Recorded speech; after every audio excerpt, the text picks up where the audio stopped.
કૃષિ સહાય પેકેજ અંગે સાંસદ રામ મોકરિયાએ પ્રતિક્રિયા આપી। રાજ્ય સરકારે ખેડૂતો માટે 10,000 કરોડ રૂપિયાનું પેકેજ જાહેર કર્યું।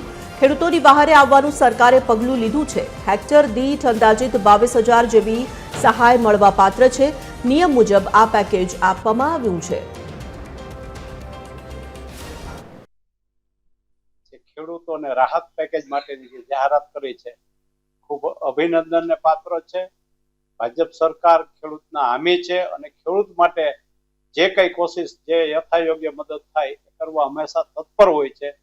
કુદરતી આ વર્ષે કમોસમી વરસાદને કારણે ખેડૂતોને ખૂબ જ નુકસાન ગયું, હેરાન પરેશાન થયા અને મોઢામાં આવેલો કોળિયો કુદરતે જૂટવવાની કોશિશ થઈ। કુદરત પાસે આપણે સૌ વામણા થાય પણ સરકારશ્રીને જે ખેડૂતના દિલમાં જે દ્રવી ઉઠ્યું હતું એને મુખ્યમંત્રીએ સંવેદનાશીલ વ્યક્ત કરી અને લગભગ આશરે 10,000 કરોડ રૂપિયાનું ખેડૂતો માટેનું જે પેકેજ સહાયનું આપ્યું છે ખૂબ અભિનંદનને પાત્ર છે।